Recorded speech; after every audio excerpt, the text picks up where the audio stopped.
What's up guys, this is Trebus with a video showing off all the abilities for the Enchantress. You can see these all yourself in game, but with all the madness of Diablo 3 going on, sometimes it's hard to tell exactly what's going on, so hopefully I can make it a little more clear with this video. The first ability is Charm, which charms an enemy for 4 seconds, making him fight on your side. During this time, he'll go and attack any other creatures, like one-shotting his little scavenger buddy there, so they can do quite a bit of damage. Also, while they're charmed, you can still attack them, so if you'd rather just kill them rather than let them hang around, you can do that as well. The second ability is Forceful Push, which summons an arcane explosion 8 yards around an enemy, dealing 100% weapon damage and knocking it back. It only has a cooldown of 10 seconds, so this is one of the more spammable spells for the Enchantress. If you are going to use this ability, definitely get a weapon with some decent damage, unlike mine, because it is based off of their weapon damage and not yours. The actual knockback distance from this spell is actually pretty darn good. Check this out. That's a really long knockback distance, so you kiting kind of classes will probably want to use this ability. Next up is Reflect Missiles, which places a shield around you and the Enchantress for 5 seconds, which reflects missiles back at the attacker. It has a cooldown of 20 seconds, and it's only triggered when you actually get hit by one of these missiles, so you have to at least get hit once by one of these before it's actually going to be active. Also, the missiles are reflected back at the same speed they were sent at you, so if you're fighting wasps like this, it's not very likely that your reflected missile is going to actually land. Powered Armor is a pretty straightforward ability. You can see my armor right now is 2400. With Powered Armor, it buffs it by 15%, and so as soon as I cast this, my armor does go up, and it stays there. It's not a spell that gets cast over and over again. It's actually just a passive.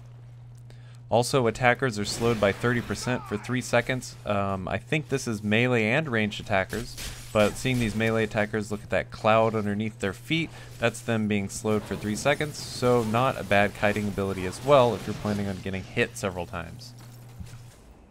Disorient casts a flash of confusion on a group of enemies. Look for the yellow sparks above these two skeletons' head.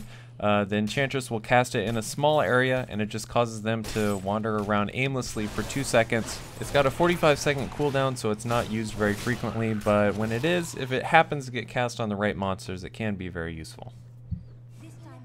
Erosion conjures a pool of energy that deals damage. It's this purple thing you're seeing on the ground here. It does 50% weapon damage as arcane per second for 3 seconds, so it's only doing 150% weapon damage. The real bonus here is the 15% extra damage that all affected enemies take, so that's a nice little buff for your character. Also, with the short cooldown of 15 seconds, the Enchantress is going to be casting it quite often. Pretty good spell here, not bad at all. Focused Mind is another passive that just increases your attacks per second by 3%. My attacks per second right now is 1.65. Now it's 1.69, so that's really all it does. Not really sure how useful this one is. I mean, attack speed is really important, but with only being 3%, I don't really think it's all that substantial. The alternative is Mass Control, which is like a polymorph or a hex kind of spell. The Enchantress will hurl a bulb of energy at the player that hexes all enemies within 15 yards for 5 seconds, turning them into a chicken. The weird part about this is she casts it on the player, so here you'll see her about to cast it. She's about to lob it out, so she hurls it at me. 2 of those guys turn into chickens. This can be really good for a melee character, but for ranged characters that tend to stay far away from monsters, the hex isn't really going to land very often.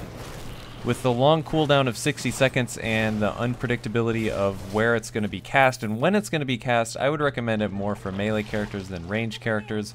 In trying to get this footage, I got 9 times out of 10 she would just hurl it randomly at me as soon as we walked near a group of monsters, and so I really wasn't getting very effective use from it at all. Alright, well I hope that made the abilities of the Enchantress a little more clear. Be sure to thumbs up this video if you like it, and check out the annotation for a link to my other videos. Thanks for watching, guys. GG!